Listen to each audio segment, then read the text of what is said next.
Un silencio denso y ceremonial recorre las bóvedas de mármol del Palacio Apostólico, pero esa mañana la precisión milimétrica del protocolo vaticano salta por los aires. Nadie en la curia romana esperaba que el cardenal Luis Antonio Tagle se quebrara hasta las lágrimas ante la mirada atónita de los prelados presentes. Tagle no es un recién llegado a la fragilidad humana. Lleva décadas al pie de los altares sepultando niños, sosteniendo a viudas destruidas y predicando la vida eterna ante familias devoradas por la pena. Sin embargo, bastó una sola frase pronunciada por el Papa León XIV para rasgar una pared protectora que el cardenal filipino había construido en silencio desde el inicio de su ministerio. Lo que ocurrió dentro de esa sala de reuniones no fue una alocución teológica pulida por la Secretaría de Estado, ni un discurso previsible diseñado para evitar preguntas incómodas. Fue una confesión brutal, íntima y despojada de todo artificio institucional sobre la muerte, la fe y una pérdida traumática que el Santo Padre arrastraba en el aislamiento de su memoria desde la infancia. El conflicto conceptual que se desencadena en ese instante fractura la propia fachada del Vaticano. La colisión entre la muerte reducida a una fórmula doctrinal segura y la muerte real, la que irrumpa sin avisar en los hogares a través de una llamada telefónica a medianoche, un dormitorio intacto, una comida a medio terminar y el silencio atronador que sobreviene cuando los dolientes se retiran. Frente a la solemnidad de las estructuras eclesiásticas, el Papa formula una paradoja que desconcierta incluso a los teólogos que han dedicado su vida al dogma. La muerte es, simultáneamente, natural y desnatural. Con calma quirúrgica, el pontífice sostiene que, aunque la brecha de la finitud pertenece a la condición herida de la humanidad desde la caída, jamás formó parte del deseo original de Dios para sus hijos. La fe, afirma León XIV desafiando las expresiones religiosas pulidas y las sonrisas impostadas en los funerales, no exige disimular la devastación ni sofocar el llanto tras frases hechas. El propio Cristo lloró ante la tumba de Lázaro, demostrando que las lágrimas no menoscaban la confianza espiritual, sino que revelan la profundidad de la pertenencia. Sin embargo, este planteamiento no queda en una mera reflexión pública. Un catalizador oculto comienza a alterar el orden jerárquico establecido. Una decisión inesperada tomada a espaldas de la burocracia vaticana. Antes de que los cardenales y canonistas inicien el debate formal sobre las implicaciones doctrinales de sus palabras, el Papa convoca al cardenal Tagle a una cena estrictamente privada en su residencia personal. Sin asesores, sin secretarios, sin actas oficiales ni protocolo. Solo dos hombres sobre los que pesa el gobierno de la Iglesia global, frente a una mesa pequeña con una sopa caliente, un poco de pan, una copa de vino y un plato de fruta. Es en el aislamiento de esa estancia donde la estructura institucional se disuelve para dar paso a la verdad desnuda de la experiencia humana. León XIV mira fijamente a Tagle y rompe la atmósfera con una pregunta directa que altera para siempre el rumbo de la conversación. Si alguna vez ha visto a alguien morir, ¿y qué es lo que realmente presenció en esos últimos instantes? Tagle rememora las habitaciones de hospital en penumbra y los rostros marcados por la agonía, pero reconoce que en el umbral de la existencia llegó a percibir una paz inexplicable, una esperanza incipiente que la mera ciencia médica no puede catalogar. Es en ese punto exacto donde la narrativa alcanza su primera línea de fractura. El Santo Padre baja la voz, la atmósfera se vuelve pesada, y el líder de la Iglesia Católica decide abrir una herida sepultada durante décadas, revelando que a los 12 años vio desplomarse a su familia tras la muerte repentina de su hermano mayor de 16, a causa de un aneurisma cerebral sin previo aviso. Aquel evento trágico distanció a su padre de la Iglesia durante 5 años y dejó a un niño encerrado en su habitación interrogando a un Dios silencioso. Tras rememorar el gesto de una religiosa que acompañó el luto de su madre con una frase que salvó la fe de su hogar, la atención se desplaza hacia la mañana siguiente. El espacio privado de la confidencia da paso al salón principal del palacio, donde obispos, profesores de teología y juristas esperan en torno a una gran mesa presidida por un crucifijo de madera, preparados para confrontar la ortodoncia del lenguaje pontificio. Un influyente teólogo toma la palabra para cuestionar abiertamente la postura del Santo Padre, advirtiendo sobre el riesgo de que la fórmula pronunciada relativice la gravedad del pecado o genere confusión entre los fieles. En el centro de ese salón concurrido, rodeado por la mirada expectante de la jerarquía romana, León XIV no recurre a decretos ni a citas de manuales eclesiásticos. En su lugar, se gira inesperadamente hacia el cardenal Tagle y le lanza una pregunta incisiva ante toda la asamblea, una interrogante que pone a prueba la validez de toda la doctrina frente a la realidad del dolor humano y cuyo desenlace amenaza con transformar la dinámica de poder y la labor pastoral de la Iglesia entera. La pregunta del Papa León XIV reverbera en las paredes de mármol del Palacio Apostólico, congelando el aire de la sala. El pontífice fija su mirada en el cardenal Luis Antonio Tagle, y ante la mirada atónita de los prelados y teólogos congregados, le interroga directamente si tras tantos años de ministerio, tras haber presenciado incontables funerales y consolado a familias devastadas, ha sentido alguna vez que sus propias palabras y la formación académica acumulada eran insuficientes frente al dolor humano. La línea de fractura queda expuesta en toda su crudeza. El contraste entre los informes teológicos, los dogmas perfectamente pulidos y la desgarradora realidad de quienes regresan a un hogar donde una silla ha quedado vacía para siempre. Tagle rompe el silencio con voz serena pero cargada de emoción, confesando que en repetidas ocasiones se sintió desarmado, percibiendo una distancia abismal entre lo que la institución enseñaba desde los estrados y lo que experimentaba una madre al sepultar a su hijo. Reconoce que al concluir las exequias, retornaba a su estancia con la angustiosa incertidumbre de no haber aportado consuelo real, sino únicamente fórmulas aprendidas. La atmósfera en la sala se vuelve densa. La resistencia interna de los sectores más rígidos, temerosos de que este enfoque debilite la precisión doctrinal, se disuelve ante la contundencia de una verdad psicológica despojada de artificios. El Papa se aproxima con una calidez desprovista de pompa y le asegura que el silencio no debe confundirse jamás con el fracaso pastoral, pues la presencia compasiva posee una elocuencia superior a las homilías más elaboradas. León XIV evoca nuevamente la figura de la hermana Catalina, la religiosa que en los días más oscuros de su infancia acudió a su hogar no con tratados ni explicaciones abstractas, sino a sentarse en silencio junto a su madre desolada, sosteniendo su mano durante horas antes de pronunciar aquella única frase que sostuvo la fe de su familia, que la muerte había ocultado a su hermano de sus ojos, pero jamás lo había arrancado de los brazos de Dios. En ese instante, frente a la asamblea silenciosa, las lágrimas contenidas de Tagle comienzan a fluir sin disimulo. No hay vergüenza ni intento de ocultar su rostro. El cardenal descubre que la vulnerabilidad y las heridas no distancian al pastor de Dios, sino que se convierten en el espacio donde la gracia actúa con mayor profundidad.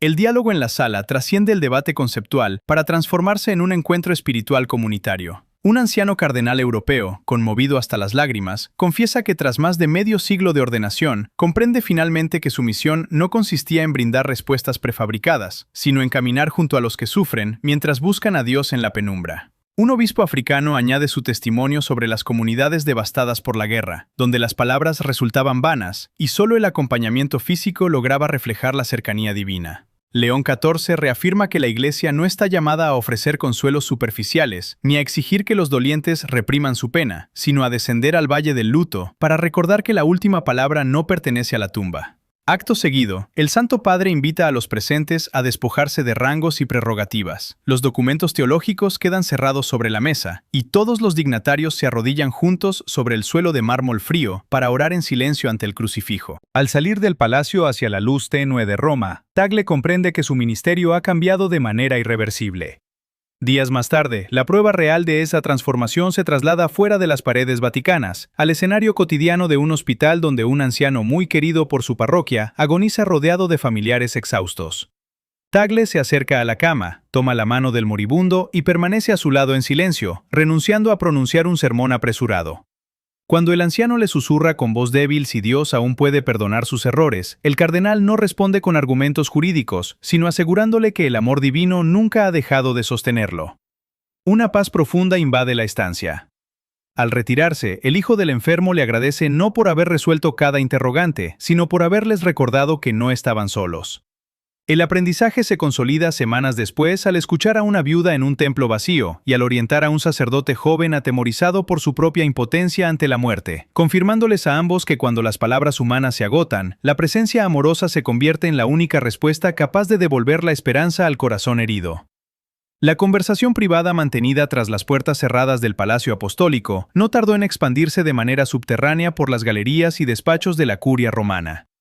Aunque no se emitió ningún comunicado oficial ni se convocó a los medios de comunicación para detallar los términos del encuentro, las implicaciones del diálogo entre el Papa León XIV y el cardenal Luis Antonio Tagle comenzaron a generar ondas de choque en las estructuras institucionales. Para los sectores más conservadores del entramado vaticano, la postura pastoral expresada por el pontífice y la evidente conmoción del cardenal filipino representaban una amenaza velada contra la rigidez del discurso dogmático tradicional. Surgieron de inmediato las líneas de resistencia interna. Teólogos de la burocracia, canonistas y altos jerarcas habituados a la protección de los protocolos oficiales miraban con abierta cautela la idea de que la muerte fuera calificada como un fenómeno simultáneamente natural y desnatural.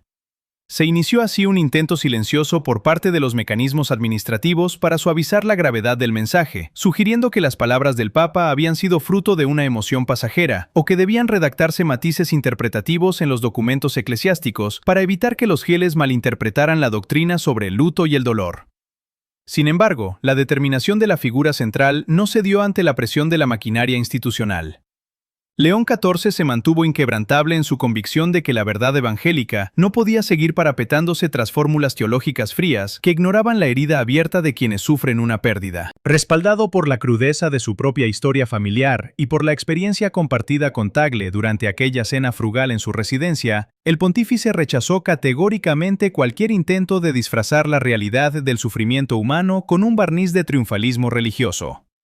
No habría rectificaciones oficiales ni documentos edulcorados que diluyeran la honestidad de su mensaje. Por su parte, el cardenal Tagle asumió plenamente el coste psicológico e institucional de esa nueva perspectiva, llevando la lección aprendida directamente a la praxis cotidiana del ministerio. En sus encuentros con obispos, sacerdotes jóvenes y seminaristas, Tagle comenzó a desmantelar la expectativa rígida que exigía al clero mostrarse siempre invulnerable y portador de respuestas definitivas para cada tragedia. La resistencia dentro de las diócesis no se hizo esperar. Algunos párrocos veteranos recelaban de esta apertura a la vulnerabilidad, temiendo que admitir la propia impotencia ante la muerte redujera la autoridad del obispo o confundiera a las familias devastadas. La tensión alcanzó su punto álgido cuando el propio cardenal fue llamado a intervenir en escenarios de profundo dolor social, donde la tentación de ofrecer discursos convencionales chocaba frontalmente con el imperativo de permanecer en silencio al lado de los dolientes. La narrativa se adentra en un momento de máxima densidad psicológica e institucional. Las estructuras formales del sistema eclesiástico se encuentran al borde de una confrontación inevitable entre la costumbre de mantener fachadas oficiales impepinables y la exigencia del Papa de mostrar el rostro misericordioso y humano de la Iglesia. Mientras los rumores sobre esta transformación interna continúan recorriendo los pasillos del Vaticano, Tagle se prepara para dar un paso público decisivo, sabiendo que su manera de acercarse a los enfermos, a los jóvenes ministros y a las familias desoladas en los cementerios ya no volverá a ser la misma, y que la prueba definitiva de esa fidelidad a la verdad oculta está a punto de manifestarse ante el mundo. Llega el momento culminante en que la verdad contenida en los pasillos vaticanos rompe definitivamente el cerco del protocolo y se proclama ante el mundo. La gran sala del Palacio Apostólico, iluminada por la luz fría que atraviesa los altos ventanales, se convierte en el escenario de una transformación irreversible. Frente a los cardenales, obispos y teólogos congregados, el Papa León XIV no toma la palabra para ofrecer un discurso preconcebido ni una pieza de retórica diseñada para complacer las exigencias de la burocracia. Su intervención se transforma en un manifiesto vivo que arranca las máscaras del sistema y desmantela la ilusión de que la fe exige la negación del dolor. El silencio en la estancia se vuelve casi tangible. El peso de cada pausa dobla la solemnidad habitual del recinto. El Santo Padre mira a los presentes con la serenidad de quien ha atravesado la noche oscura del luto y habla directo al corazón de la multitud. Declara con rotundidad pastoral que la muerte jamás fue el deseo original de Dios para sus hijos, pero que los creyentes no están obligados a fingir una falsa paz ante la pérdida ni a esconder las lágrimas detrás de fórmulas religiosas pulidas. La fe no exige una sonrisa impostada en un funeral, afirma el pontífice, pues el propio Jesucristo lloró ante la tumba de Lázaro, demostrando que el llanto no menoscaba la confianza divina, sino que revela la inmensidad del amor. La atmósfera de la sala cambia de manera drástica. Los rostros de los jerarcas eclesiásticos, habituados al rigor de la norma y al distanciamiento institucional, comienzan a reflejar una conmoción profunda. Las palabras del Papa actúan como un estilete que expone el defecto fundamental de la estructura, la tendencia histórica a sustituir la cercanía compasiva por explicaciones abstractas que dejan a los dolientes en la más absoluta soledad. León XIV reafirma que el Viernes Santo no fue la última página de la historia, y que de la vacuidad del sepulcro emana una esperanza más fuerte que cualquier cementerio. Pero advierte que esa esperanza solo es creíble cuando la Iglesia acepta descender al abismo del dolor humano sin pretender resolverlo todo con discursos vacíos. Es en este instante de máxima densidad psicológica cuando el Papa busca la mirada del cardenal Luis Antonio Tagle. Ante la mirada atónita de la Asamblea, el pontífice le plantea la interrogante definitiva, interpelándolo sobre si sus años de estudio y sus sermones preparados lograron alguna vez llenar el vacío de una familia destruida. La confesión sincera de Tagle, admitiendo la pequeñez de sus palabras frente a la inmensidad del sufrimiento, termina por derribar las últimas barreras defensivas de los presentes. Las máscaras del sistema caen por completo. La vulnerabilidad compartida sustituye al orgullo doctrinario. Un anciano cardenal europeo baja la mirada con los ojos anegados en lágrimas, reconociendo el error de haber buscado respuestas teóricas durante medio siglo, en lugar de ofrecer una presencia amorosa. Un obispo africano asiente en silencio, recordando a las comunidades devastadas por la guerra, a las que solo pudo sostener con su llanto y su compañía. La proclamación pública de León XIV devuelve el valor supremo a la experiencia humana viva. La Iglesia no existe para imponer explicaciones frías sobre el misterio de la vida y la muerte, sino para manifestar la cercanía incondicional de Cristo junto a los que sufren. La verdad ha quedado al descubierto de forma irreversible, dejando claro a todos los presentes que, aunque la muerte conserve su poder para herir, la esperanza fundada en la resurrección jamás permitirá que la tumba tenga la última palabra. Tras el encuentro en el Palacio Apostólico, los efectos de aquella conversación privada y del debate posterior comenzaron a manifestarse de manera silenciosa pero profunda en toda la vida eclesial. No se publicaron edictos formales ni se emitieron comunicados de prensa estruendosos, pero la resonancia del mensaje transformó desde dentro la forma en que pastores, religiosos y creyentes abordaban el misterio del sufrimiento. Quienes habían participado en aquella reunión no regresaron a sus diócesis del mismo modo. La mentalidad que priorizaba los discursos elaborados cedía paso a una presencia compasiva que situaba la misericordia en el centro de la acción pastoral. El informe que semanas después recibió el Papa León XIV confirmaba que en numerosos lugares, multitud de personas que se habían alejado de la fe tras sufrir pérdidas desgarradoras volvían a acercarse a la comunidad al encontrar comprensión en lugar de juicios o consuelos superficiales. A nivel local, los cambios prácticos se tradujeron en gestos concretos que tocaron las vidas de los más vulnerables. El cardenal Luis Antonio Tagle encarnó esta transformación en cada uno de sus compromisos cotidianos. Al acudir al hospital para acompañar a un anciano en sus últimas horas, Tagle renunció a las homilías preconcebidas. Se limitó a tomar la mano del moribundo, asegurándole que el amor de Dios nunca deja de sostener a sus hijos, lo que devolvió la paz tanto al enfermo como a su familia. En los cementerios, al encontrar a un niño de 10 años que lloraba sobre la tumba de su madre con el temor de que ella lo hubiera olvidado, el cardenal se sentó a su lado en el suelo y le recordó la lección aprendida del Papa y de la hermana Catalina. Que la muerte puede ocultar a los seres queridos de nuestra vista, pero jamás los arranca de los brazos de Dios. Asimismo, durante sus encuentros con sacerdotes jóvenes y seminaristas, Tagle desmanteló la falsa idea de que el clero debe mostrarse invulnerable, enseñándoles que cuando las palabras resultan insuficientes ante el dolor extremo, el acto más poderoso de fe consiste en permanecer al lado del que sufre, escuchar y compartir su llanto. El relato regresa finalmente al origen de esta trayectoria, a la escena humana y personal con la que todo comenzó. En el Vaticano, la rutina institucional recupera gradualmente su ritmo habitual. Los pasos resonando en los pasillos de mármol, las agendas recargadas y el repique de las campanas marcando las horas. Sin embargo, para los dos hombres que compartieron la sencilla mesa de aquella cena, el pontífice que llevaba grabado en el corazón el recuerdo de su hermano fallecido a los 16 años, y el cardenal que no temió llorar ante la jerarquía, la realidad cotidiana había adquirido una dimensión distinta. Mientras caminaban juntos por los jardines vaticanos, León XIV y el cardenal Tagle reafirmaron que el sentido último de su misión no consiste en impresionar al mundo con argumentos irrebatibles ni en reprimir la angustia del luto, sino en hacer visible la cercanía de Cristo. La conclusión existencial que se desprende de esta historia es que la fe cristiana no elimina el dolor ni exige anestesiar la fragilidad humana, pero impide que la desesperación tenga la última palabra.